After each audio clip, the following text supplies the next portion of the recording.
Shalom, damai sejahtera buat kita semuanya. Pagi ini apakah Anda sudah membaca firman Tuhan? Bagi yang belum, mari bersama-sama kita membacanya. Kita awali dengan berdoa. Bapa Surgawi, Bapa yang kami sembah dalam Yesus Kristus, puji dan syukur kami naikkan bagimu. Tuhan baik, sungguh baik dan sangat baik bagi kami. Sepanjang istirahat kami Tuhan yang melindungi. Pagi ini Tuhan izinkan kami boleh melihat hari yang baru. Kami bersyukur sebelum kami beraktivitas, Bapa, kami mau mendengarkan sebagian dari firman-Mu. Roh Kudus hadirlah di hati kami, penuhi hati pikiran kami agar sungguh kebenaran firman-Mu boleh menjadi kekuatan dalam hidup kami. Berkata-katalah Tuhan melalui kebenaran firman-Mu, kami siap mendengarkannya. Dalam nama Tuhan Yesus kami mengucap syukur. Haleluya, amin. Firman Tuhan yang boleh kita renungkan pagi ini, saudaraku, terambil dari Kitab Yesaya 9 ayat 5. Firman Tuhan berkata, sebab seorang anak telah lahir untuk kita, seorang putra telah diberikan untuk kita, lambang pemerintahan ada di atas bahunya, dan namanya disebutkan orang penasihat ajaib, Allah yang perkasa, Bapa yang kekal, Raja damai. Saudaraku, di penghujung akhir tahun 2024 ini kita sudah merayakan Natal, dan semua gereja-gereja dengan penuh sukacita merayakan Natal, di mana Natal merupakan kelahiran seorang penebus manusia, yakni Yesus Kristus yang dilahirkan oleh perawan Maria, yang lahir untuk kita manusia, untuk menyelamatkan manusia yang telah jatuh ke dalam dosa. Saudaraku, sungguh luar biasa begitu kasih Tuhan bagi kita, sehingga Dia rela memberikan anaknya yang tunggal, supaya siapa yang percaya kepadanya tidak binasa tetapi beroleh hidup yang kekal. Kita tahu bahwa Tuhan Yesus lahir ke dunia ini, meninggalkan kemuliaannya di surga untuk boleh menjadi sama dengan manusia. Nah, kita tahu bahwa Tuhan Yesus itu adalah firman Allah yang hidup. Lalu ketika Dia lahir menjadi manusia, orang menyebutkan namanya. Di sini tadi ada tertulis, saudaraku, disebut Dia sebagai penasihat yang ajaib. Kenapa Dia disebut sebagai penasihat yang ajaib? Karena memang melalui firman Tuhanlah kita bisa diubahkan kehidupan kita, baik dari orang yang tidak percaya kepada Tuhan Yesus akan menjadi mengenal dan menjadi percaya, karena firman Tuhan itu iya dan amin. Apa yang difirmankan Tuhan semuanya terjadi dan digenapi. Nah, jadi semua orang yang mungkin hidupnya dahulu sudah jatuh di dalam kekelaman, saudaraku, hidup dalam kegelapan, ketika dia mau datang kepada Tuhan Yesus, membaca firman Tuhan dan mengakui segala dosa-dosa yang ada di dalam kehidupannya, maka kegelapan itu lenyap oleh terang kemuliaan Tuhan, sehingga dia menjadi manusia yang baru. Nah, itulah salah satu kenapa orang mengatakan dia sebagai penasihat yang ajaib. Jadi orang yang sebagaimanapun buruknya orang, bagaimanapun sudah kotornya hidupnya, ketika terang kemuliaan Tuhan sudah bersinar dalam hidupnya, maka dia akan menjadi manusia baru. Nah, kemudian ada juga orang yang menyebutkan dia adalah Allah yang perkasa. Kenapa disebut Allah yang perkasa? Karena Dialah yang menciptakan langit dan bumi dan segala isinya. Ya, jadi Tuhan Yesus itu semuanya menciptakan langit, bumi dan segala isinya adalah melalui firman Tuhan. Jadi apa yang diucapkan oleh Bapa Surgawi melalui firman-Nya, maka semuanya jadi. Ketika Dia menciptakan langit dan bumi, jadilah terang, maka jadilah terang.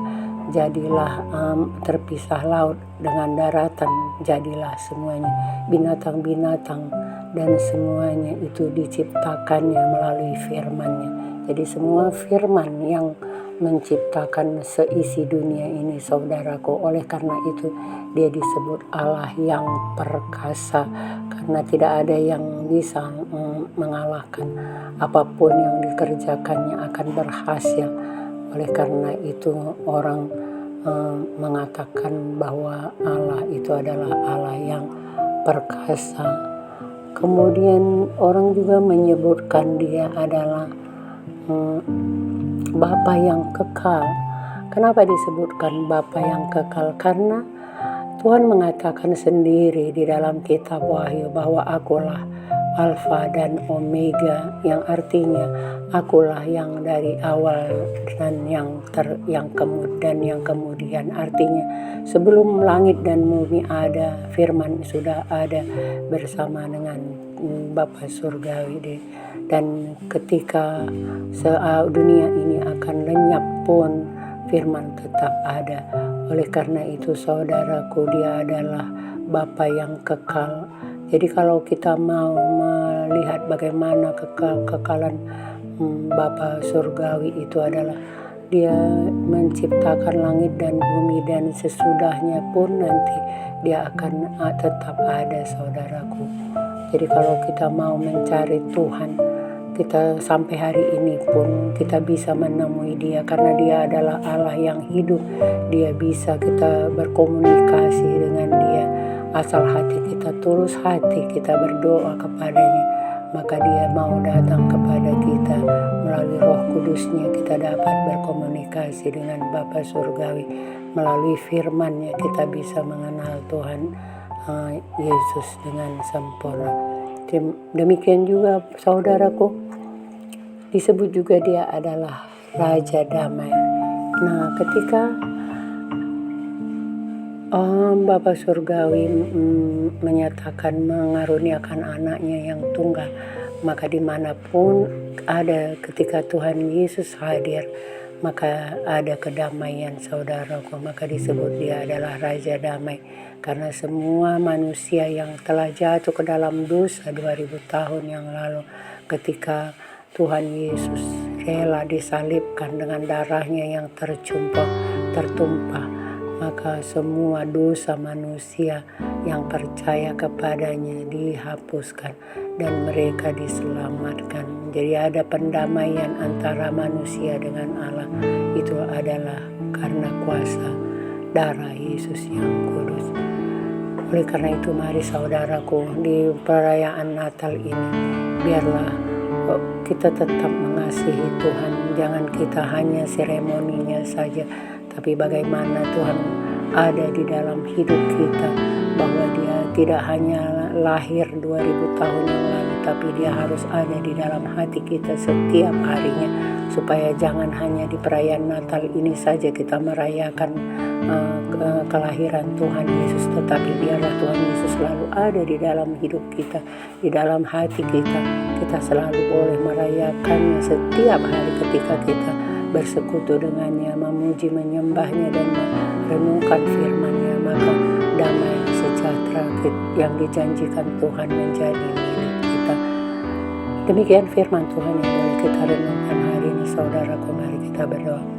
Terima kasih Tuhan Yesus berkebaikan. Engkau sudah lahir ke dunia 2000 tahun yang lalu. Engkau sudah memperdamaikan manusia dengan Bapa surgawi. Melalui darah-Mu yang kudus kami diselamatkan, kami ditebus dan diperbaharui menjadi manusia baru. Bapa, biarlah setiap hari kami semakin diperbaharui. Jangan hanya perayaan Natal saja kami merayakan dengan penuh sukacita, tapi biarlah setiap hari sukacita-Mu melimpah dalam hidup kami, karena kami mau selalu bersekutu dengan-Mu, memuji, menyembah, dan memuliakan nama-Mu, merenungkan firman-Mu dan melakukannya.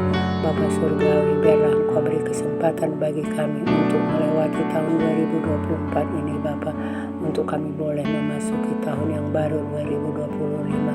Kami percaya Tuhan, damai sejahtera yang Tuhan janjikan bagi kehidupan kami itu menjadi milik kami ketika kami tetap taat setia mendengarkan firman-Mu dan melakukannya dalam kehidupan kami. Terima kasih Bapa surgawi, dalam 1 tahun Engkau sudah menyertai kami.